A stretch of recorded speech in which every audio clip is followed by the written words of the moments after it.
Raka, and you fool. And I don't want to go to hell. But watch this. He said, in the knowledge of this, that what starts in the heart doesn't stay in the heart. What starts as a thought and turns into a word can actually create a living hell in your life. Do you know you can turn your home into a living hell just by what you allow to access your heart? You really can. You can turn a beautiful relationship into a garbage dump. In fact, when Jesus says that you be in danger of the fires of hell, he's not so much speaking of something abstract and theoretical. He's referring to Gehenna, which the Jewish people would have been familiar with. It was like a place where they used to sacrifice humans. They would sacrifice their babies to the false god Moloch, and they abandoned that practice, but they kept it as a garbage dump. And it said that the fires of Gehenna never actually went out. And so there was always a smoldering fire in Gehenna. And he's bringing up this place, and he's saying that anger within your heart and unresolved conflict in your relationships, it can make your heart a living hell.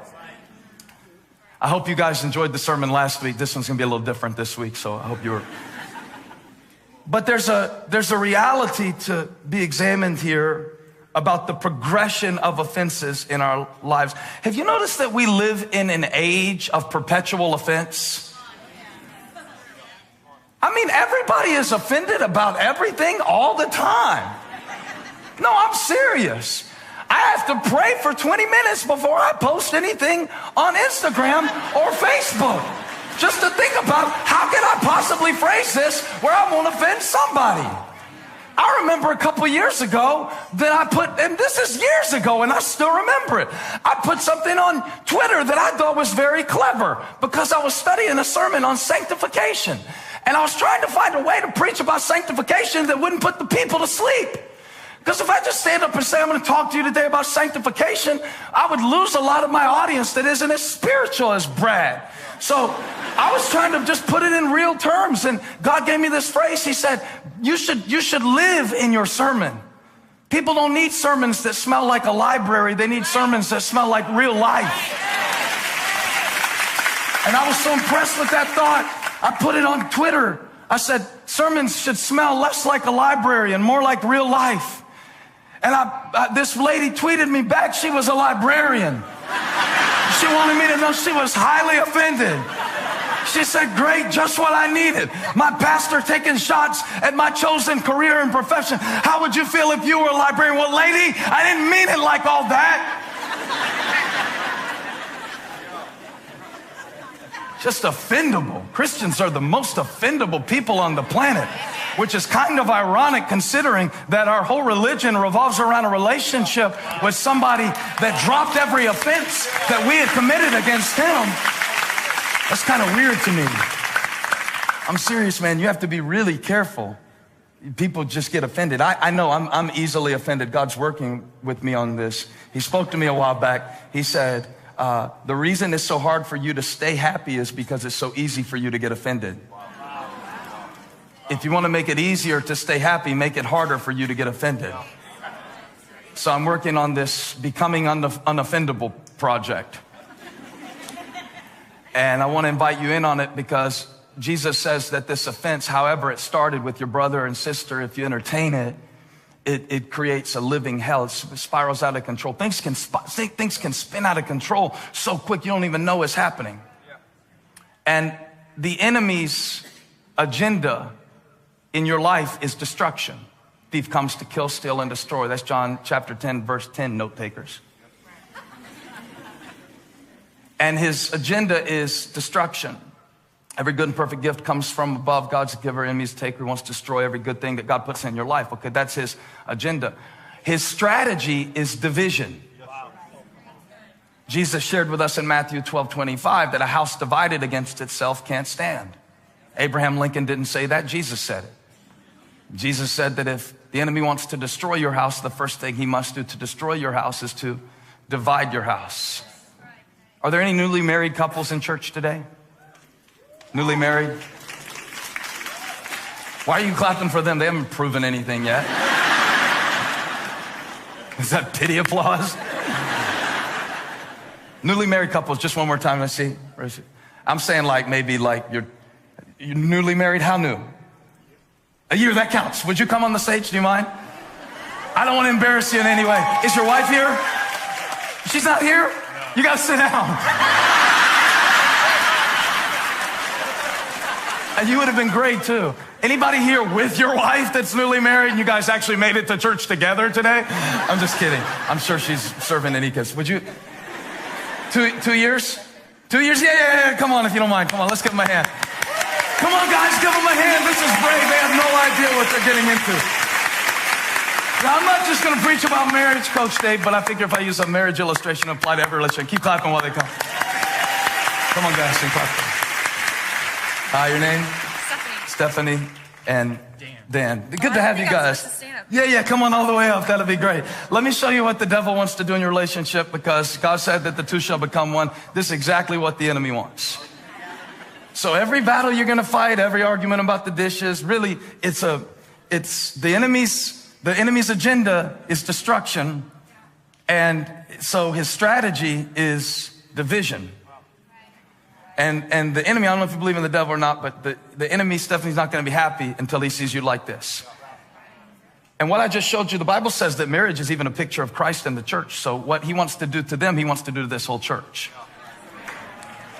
And what he wants to do to them, he wants to do to you and your teenager, what he wants to does them. And so his agenda is destruction. He comes to kill, steal, and destroy. His strategy is division. And here's his tactic, and this is the part I want to preach about. And I appreciate you helping me, because you guys are going to help me preach this sermon today. His tactic is offense. Satan has an offensive strategy. Because if he walked up to you, I don't know how I forgot your name already. Tell me one more time. Dan the man. Come on, it's Dan the man, everybody. And if the devil were not subtle, Dan wouldn't stand for his schemes. But the enemy is very strategic. And Jesus is giving us, really in Matthew chapter 5, kind of a playbook of how the enemy wants to work in your relationship. And I know Dan's not going to let him, but he's going to try. Now, he won't make an announcement, hey, I'm coming to kill and steal and destroy. You know, because right now you just spend all those money on the flowers and the dresses and all the groomsmen and all that stuff. And I know it's been a couple of years, and that's good, because what you see in those first couple of years is you see that the enemy will usually start in a small way. Because if he announced, I've come to divide, Dan the man wouldn't stand for that if the devil came in to divide. Come on, stick your chest out, Dan. Dan ain't having it. Dan ain't having it. But if the enemy can just, what he'll do, he'll just use the littlest offense. And what Jesus is doing in Matthew chapter 5, he's showing us how to deal with the offense so we can keep the devil on defense. How many want to keep the devil on defense in your life and in your family? Come on, church. So, you guys, if you sit back down, I'll bring back in a minute, but I don't want you to have to stay up here the whole time. But just stay ready, okay? Okay. All right, we're going to come back to here. Last week when I was preaching, I don't know if you remembered, how many of you were here last week? Make some noise. If the person next to you isn't making noise, touch them and say, you really missed it. You really missed it. I remember talking about, you got this plank in your eye, and you're so concerned about the little speck in my eye. Meanwhile, you're walking around your big old plank, just whacking them on the head, just causing distraction, division, and all this stuff. And it's the contrast between the small things and the big things. And there are times that a big offense, there's not a week that goes by, Holly, would you agree, that somebody doesn't call me for counsel that's going through a marriage situation like a divorce, a separation? Buck, is this true? It's not a week that goes by. It'll be another pastor or maybe a situation in the church. And I get to talking to them about what happened. And if you can go back far enough, you find that every plank is made up of a lot of specks. And to me, that's the heart of Jesus' teaching. I really didn't read you the whole passage because I want to break it down and show you how it happens. He said it could be something as small as a word. Now, write this down. The closer the relationship, the greater the opportunity. And that goes both ways. The closer the relationship, the greater the opportunity for intimacy. However, the closer the relationship, the greater the opportunity for offense. That's why nobody can make you really mad like somebody that you really love. Really. Nobody can hurt you like somebody that you've given your heart to. Nobody. And I've asked the question a lot of times of people, and really in my own mind, I've seen people that were so loyal to each other, and if you would have asked me 10 years ago, who is most likely to ever have kind of an enemy relationship, or who's most likely to be a divorce, or who's most likely to not be speaking to each other. And some of those very same people, just in the last year of my life, Ethan, I've watched some things happen that surprised me. And you kind of, every time you see it, you ask the question, how did we get here? Did you see how big Dan was smiling over Stephanie? Now, they're going to have a great marriage and all of that, and it's going to be awesome, but you ask the question, how could somebody who had that same hope, that same smile, barely stand to be in the room with somebody 2 kids later? And it happens, and there's all kinds of ways that it happens. I know there's compatibility, and I know that it's not always something that you can fix, because it takes 1 to forgive, but it takes 2 to be reconciled. And I guess I want you to know that my goal today isn't to so much do an autopsy of anybody's mistakes, but just to show you something that happens. It always happens 1 offense at a time. Yes, there are betrayals, and yes, there's adultery, and yes, there's abuse. I'm not really talking about those big things so much today as I am what Jesus was talking about. He said, if you get something in your heart against your brother or sister, and then you nurse it and rehearse it long enough, it will literally create a smoldering garbage dump of fire in the very relationship that was once a garden of potential and love. How does this happen? It happens 1 offense at a time. How did we get here where we're smiling like everything is okay, but deep down in my heart, you know, when we come to church, man, nobody sees this stuff. When we come to church, watch this. Jesus says in verse 23, he says, if you are offering your gift at the altar and there remember that your brother or sister has something against you, leave your gift there in front of the altar and get it right with the person that it's not right with before you sing a song or pray a prayer to try to cover up the fact that your relationships are under attack. We were singing today in church this song, this beautiful worship song, man. You should have seen the people singing it, and people had their hands lifted. Mercy is falling, falling. And that's what was coming out of some people's mouths. But if you could see what's going on in their heart, Jesus says it's possible for you to be doing something on an outward level, and at an inward level, you're full of anger and resentment. Mercy is falling, falling, except on my husband. He's a jerk. In the presence of the Lord.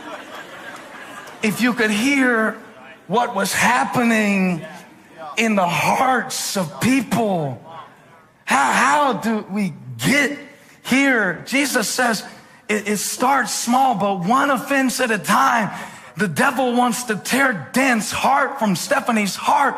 You know, God takes the 2 and makes them 1. The enemy takes the 1 and makes them 2. How does he do it? 1 offense at a time. And God knows I need this message, man, because I'm not a perfect husband. I give 97% of the credit for the happiness that exists in my marriage to my wife. 3% is me. I'm pretty proud of that 3. But if you put me in the wrong situation, I can get offended so quick. Just like on Twitter, there was 1 woman that went off on me. And I still remember what she said 3 years later. You know, thousands of people have said nice things to me. But I'm quick to find the offense. We can train ourselves to Find the offense and then just overreact, man. It starts off as raka, you fool. Next thing you know, I'm in living hell. And watch how bad it gets. Jesus said it can get so bad if you don't deal with it. If you don't learn how to deal with this, Dan, if you don't deal with the little things, the little foxes, he says, if you don't settle matters quickly, verse 25, with your adversary who is taking you to court. Now that confused me because in verse 21, we were talking about your brother or sister, right? We're talking about somebody you're close to. In verse 25, we're talking about your adversary. I always assume these are two different people. What if it's not? What if the same person who you called brother and sister in 21 is the same person who will be your enemy in 25 if you don't learn how to deal with offense? It happens. You ever thought about that? That the person who, he says, the person who doesn't deal with the offense, and it's interesting how he says it, if you don't settle matters quickly. That's so powerful. Settle matters quickly with your adversary who's taking you to court. Do what you can while you are still together on the way. Or your adversary may hand you over to the judge, and the judge may hand you over to the officer. And you may be thrown into prison. Truly, I tell you, you'll not get out until you paid the last penny, the prison of offense. And it all started with raka. It all started with raka, the small offense. It all started in the parking lot. I was backing out, and this guy's honking his horn at me in his pickup truck just a couple months ago. I took the boys to see that football movie, the Christian football movie. Okay? Woodlawn. We went and saw Woodlawn. Made a deep impression on me. We're leaving the movie, and this guy, he's hollering at me because his wife wants my parking spot. The problem with his wife wanting my parking spot is she is pulled up so close on my parking spot, I can't get out to give it to her. And now that's somehow my fault to this guy in the pickup truck. So he says to me, or offers a course of action to me, hey, get out of her way. She's waiting on your spot. And I'm like, and then I figure out that this is his wife because I'm putting it all together. And I rolled down my window and I said something back to him. No, it wasn't any profanity or anything like that, but it was a raka type thing that I said. Something about his wife's driving skills or something, something like that. Just something insinuate. But then he wants to get out of his truck. And he's not bigger than me. So now I gotta get out of my Maxima. Because I got to. Because my boys are watching this, and I need to be a good example that if a man gets out of his pickup truck and challenges you, it doesn't matter whether you have an elevation sticker on your car, you gotta handle it. Why are you clapping for me? I'm so bewildered. And I got out, and I said, what are we gonna do? Just a question. Just a question. It's just a question. And I don't know what happened next. I think to this day, I still don't know because his tone changed dramatically. I don't think he was intimidated by me. I think he realized who I was. I think so because it was right here in town. And so I think he put the sticker and the thing together because all of a sudden he turned real spiritual. He was like, well, God bless you, man. We're just all trying to get where we're trying to go. And I was like, yeah, we are. And around this time, Graham comes out the car. He's 8, he comes over and stands by me. And he said, you got your boys and I got my wife. I said, it's cool, man. We got over here. We got back in the car. And I said, when Graham got in the car, I said, Graham, what were you going to do? And Graham said, I was going to kick him in the shin if I had to.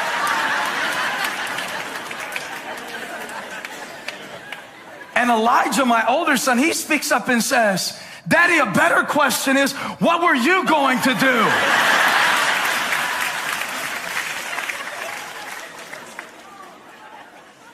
I said, whatever needed to be done, son. I hadn't thought that far about it. And he said, well, think about it. I mean, let's say you get in a fight in the parking lot of the movie theater. Not only are the news people going to put you on the news, but we might not even ever see you again. We're in the back of the car, and maybe they leave us, and then maybe you end up in prison, and maybe we don't have a dad. Did you think about that? And I said, that's right, son. I'm giving you an example of how not to handle a situation. And we went and ate some Mexican food. And here's why I told you that story. When you are in these moments, I'm talking about not with somebody in the parking lot, I'm talking about with somebody you love.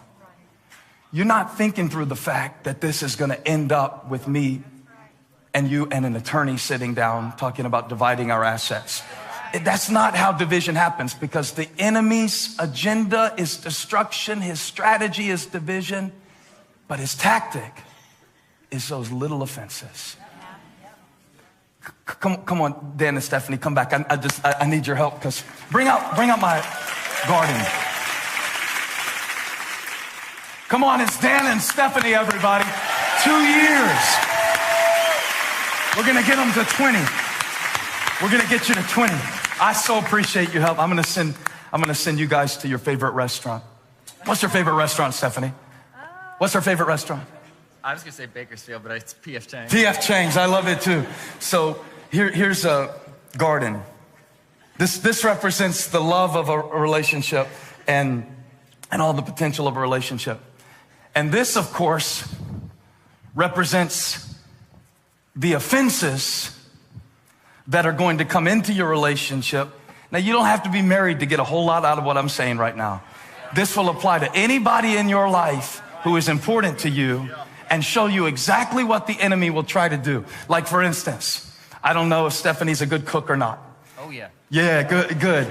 And I was talking to my mom this morning. No, my mom lives here in Charlotte, and she reminded me of this story. This is hilarious. It just shows how offenses can come.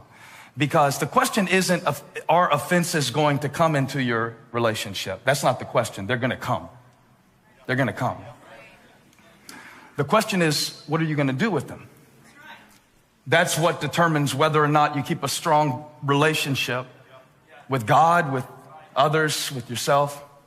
So my mom was telling me they were at my father's mom's house, so my grandmother, my dad's mom's house for Thanksgiving, and she made some stuffing. Do you know that? Yeah. And when my grandmother made some stuffing, and the way I understood the story, my dad was sitting there eating his mom's stuffing. And while he's eating the stuffing, he says, trying to give a compliment to his mom, he's like, Mom, nobody makes stuffing like you. I mean, other people try to make stuffing, but nobody can make it like you. And my mom is thinking, while he's saying, nobody makes stuffing like you, my mom is thinking, and nobody is going to make stuffing for you except your mom, so you better invite your mom to be your cook if nobody makes stuffing like her. And my mom said, I didn't make that man stuffing on Thanksgiving for the next 6 years. And I said, can I tell the church that story? It's a good illustration. She said, yes, as long as you clarify that I really do make better stuffing than your grandmother. Now, I got you holding that because he says this stuff.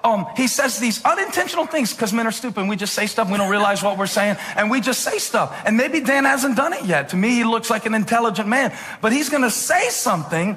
And it will be unintentional in his mind. He's just saying it. He's just saying something. He just says stuff. Or sometimes it's not what they say, it's what they don't do. It's an unmet expectation. That is the breeding ground of offenses in relationships. Unmet expectations. And let me tell you the breeding ground of unmet expectations, unexpressed expectations. So you got to learn how to talk to people. Otherwise, like, let's say growing up in Stephanie's house, birthdays were a big deal. But maybe at Dan's house, they didn't make a big deal about birthdays. Because, hey, what did you do? You didn't do anything on your birthday. You were just born. So maybe on birthdays at Dan's house, nobody celebrates the fact that you just came out into the world like it was some great achievement. But Stephanie wakes up and her mom used to make her pancakes on her birthday, and her dad had a special song that he would sing. I don't know, I'm making this stuff up. I never met Stephanie and Dan before. I was making a scenario. And so Dan wakes up on the birthday and he's going to take her out to P.F. Chang's that night because that's her favorite place, she said. But now it's morning time and it's like 7 and there's no pancakes and there's no special song and there's no thing. And so now all of a sudden it's the first birthday they spend as a married couple. And he wakes up and gives her a little kiss and goes to work and leaves her with an offense. And you're like, well, that's stupid. She shouldn't get so offended over that. Well, you get offended over some stuff too, some little things. And you hold it. And it won't just be you offending her. Let's say you're working really hard. This used to happen in me and Holly's marriage. This is an example I did not ask for permission to share. When I discovered that her recreational preference was shopping. And so she said, me too. So you come home on Saturday, Holly would come home on Saturday, and she would be energized. And she would have bags all over her arms. But to me, those bags didn't look like shopping bags. Those bags looked like grenades to be launched into our financial picture. Here I am trying to work. She's walking in with all these bags, looking how high. And then she has the nerve to say, don't worry, because I got it on. And this is what the devil wants, all right? Now Dan is trying to fall asleep on Saturday night. And again, I'm just making this up, but she handed you this offense. She wasn't trying to offend you. She was just shopping. It was just her thing. But Dan is working. And doesn't she see how hard I'm working? And how does she expect us to get ahead financially? And like the last thing she needs is another pair of shoes. And the enemy's like, yeah, that's good, Dan. That's good. She doesn't care about you. She doesn't respect you. She doesn't appreciate all that you're doing to provide for her. She's working against you. It's just a little offense. Meanwhile, Stephanie is still stuck on her birthday. It was 4 months ago. She's still mad about the pancakes. Come here, Stephanie. And she's over here and she's still nursing that thing about the birthday. And see, it's every time she thinks about it, it gets a little deeper. She'll drive it down in there with every thought and reliving it and thinking about what he said and what she did and what they didn't say and didn't pay attention to me and don't appreciate me, and just drives it down deeper. And marriage is going to give you, because it's the most intimate relationship, and the more intimate the relationship, the more infinite the potential for offense. And so you're going to have like a million offenses, little offenses. And if you don't learn how to deal with them, because sometimes the thing that you liked about her when you were dating will drive you crazy now that you have to wake up with it every day. No offense to Stephanie, I'm sure she's wonderful. You're like, oh, why would you say that about her? It's true about everybody. Here's how the country preacher said it. He said, before marriage, opposites attract. After marriage, opposites attack. Amen. That's how the country preacher said it. And so, I know it's kind of heavy. That's how offenses are. But it's not all at once. It's just one at a time. So like, let's say that before marriage, you liked her because she is mysterious and quiet. And that draws you to her. But then in marriage, it can go this way to where it was really attractive that she was quiet and mysterious when you were dating her. But now in marriage, she won't ever talk. And it's like, no, but yeah, but no. But just for example. And it's like, why won't you tell me what's on your mind? But that's why you liked her. And before you married him, he was the life of the party. And he walked in and he just talked and lit up the room. And now, why won't he ever shut up? Dan will not shut up. Shut up, Dan. And so what actually was part of building the foundation of the relationship, now it's offense. And it happens a million different ways. And the enemy will give you all kinds of opportunities. And you don't realize what's happening because it's just one little conversation after another, you know? It's just dressing on Thanksgiving. It ain't a big thing. It's just me trying to tell Holly how to drive and her saying, well, then why don't you drive if you're such a good driver? And we have a lot of dysfunction in our relationship over what happens in the car because I can't find my way places and she can't drive. So she has a great sense of direction, but horrible driving skills. I'm a great driver with no sense of direction. So the other night, we're driving, coming from a movie, as a matter of fact, not the Christian football movie, but we were coming back and she almost got us killed. And I was mad because to me, she wasn't paying attention. And we talked about that later and she was like, well, you know, if you want to be in control of how the car works, there's a different seat you can sit in. Shut up! Rock up! Rock up!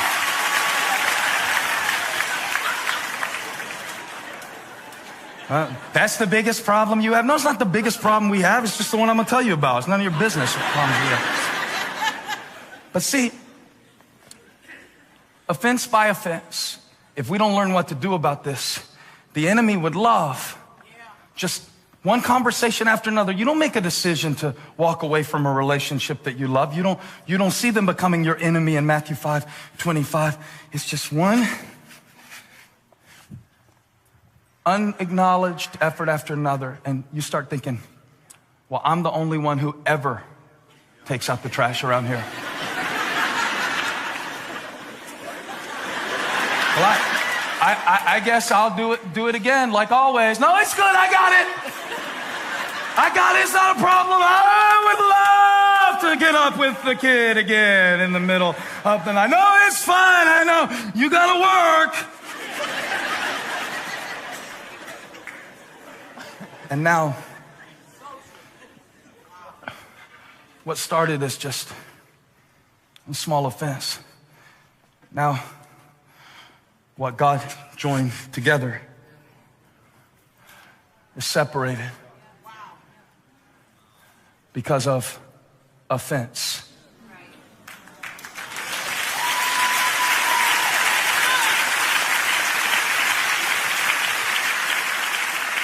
And now the crazy thing is, Jesus said, if you let it get to this point, if you live your relational life on the basis of, well, I'm not apologizing first, I apologized first last time. If you don't learn how to deal with these things, you find yourself in prison. It's not them that you imprison. It's you. Hey, Dan? Why don't we talk anymore? Where did the love go? Dan, we haven't been to P.F. Chang's in 3 years, Dan. You built offense. The enemy's agenda is destruction. His strategy is division. And his tactic is offense. Thankfully, God has given us another way to deal with offense. If only we could find an example of somebody who had every right to be offended, of somebody who had every right to hold it against us, of somebody who had every right to stand at a distance, but opened his arms and said,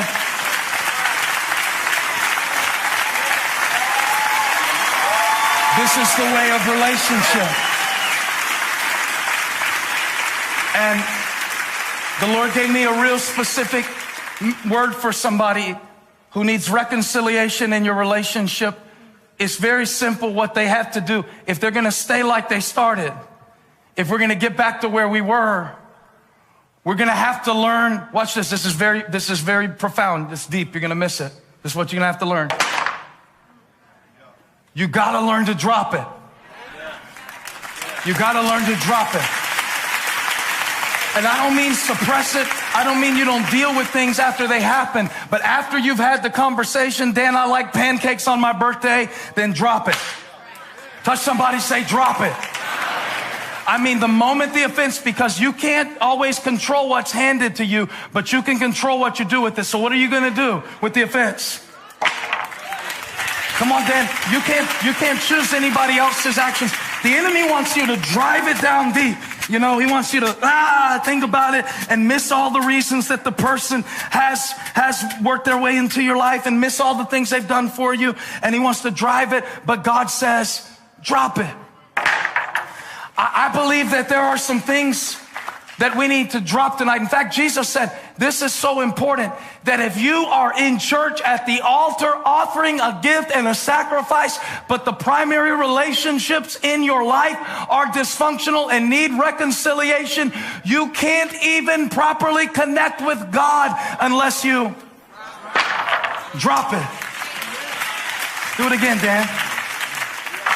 Drop it. Every time they do it, I want you to reinforce it. 1, 2, 3, drop it. What are you going to do when they don't acknowledge you, when they don't notice you? What are you going to do? What are you going to do when they are too busy to show you the love and affection, but you know that they're trying as hard as they can to? You gotta. I'm telling you, being married, being in a close relationship is about not how quickly you can get offended, but how quickly you can get over it.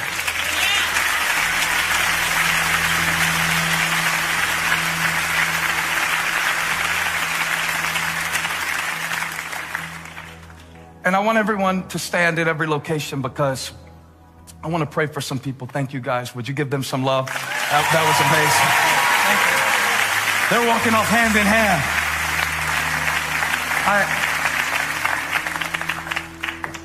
I asked the Lord to help me in this message in a way. He said, you need to pray for people for not what they're going to experience while they're in the church, but what's going to happen when they leave. Because, you know, you can offer a gift at the altar and feel pretty good about it, but what's happening back at home can be a living hell. And when I read those words of Jesus that he said that when you don't deal with the offenses, and when you don't drop the offenses, when you allow it to become resentment in your life, because, hey, sometimes reconciliation isn't possible. I mean, sometimes the person is dead that you've held the offense against. Sometimes the person isn't willing. But release is always available. Release starts in your heart. Smead said that forgiveness is setting a prisoner free and finding out the prisoner was you.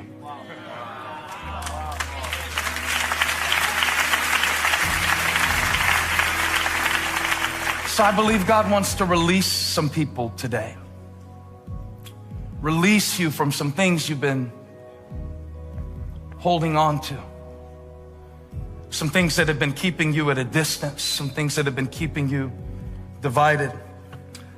And that in these closing moments of our time together today, there are some things by the power of the cross of Jesus Christ that God is going to bring to mind.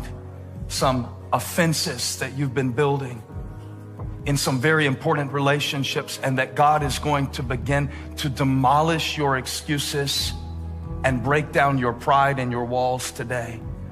And that we're going to receive hundreds of testimonies from the word that went forth today of a process of reconciliation and healing that began between husbands and wives, between parents and children, between friends that haven't spoken.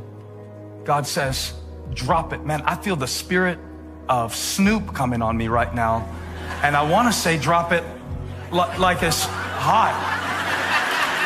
Come on, you got to drop it while you can. He said, do it while you're still on the way, or this won't end well with you. Unchecked resentment leads to regret. Unbelievable regret. And you don't want that for your life. So with everyone standing today, I want to ask you a question. If God dropped the charges against you, what offense is there in the universe that you can't let go of? It's not just flowing to me. The forgiveness of God flows through me. And because I'm forgiven, I can forgive. Now, before I pray, I'm not saying that you tolerate abuse. I'm not saying any of that. Here's what I'm saying. Offense is an event. Offended is a decision.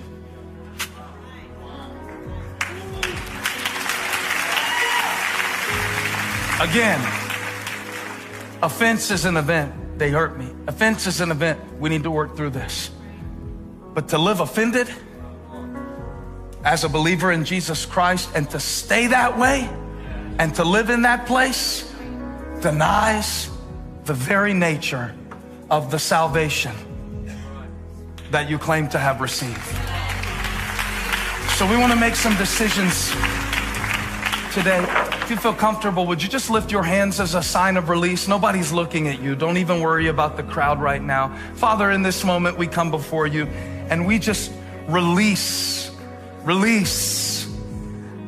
First of all, we acknowledge our own part. Sometimes we are so quick to see the ways we've been offended and we miss the ways that we've offended. So we open our hearts to you and we thank you for grace and we thank you for mercy. And we lift our hands in your presence because we want to be free. We lift our hands in your presence because we don't want to withhold anything and we want to be right. And so we offer our gift on the altar. But God, we ask, would you do a work in us? Some of us have some stuff happening back at home and in our hearts and in our relationships that is killing our joy and killing our peace. So we've come into your presence today, not just to sing a song or to hear a sermon, but to be changed at our core, to be changed. And we've got some things we need to drop. With your hands still lifted in the air, I want you to ask God in your heart, is there anything I need to drop? Is there something I need to drop? Is it a decision I need to make in my heart to never bring it up again? Is it a conversation I need to have to work through it? What do I need to drop? Keep your hands lifted. You feel how the blood is flowing out of your fingers and your hands? That's what it feels like when you hold on to stuff, when you hold on to offenses, when you hold on to what happened years ago. But if you would drop it, drop it. You feel that? You feel that come all over your body when you finally decided to drop it? I declare that God is going to set some captives free today. That you are no longer going to be divided, dying behind offenses, isolated behind offenses. And in the name of Jesus, I declare release to the prisoners. I pray that this message would stay with you, that it would haunt you, that you would see Dan and Stephanie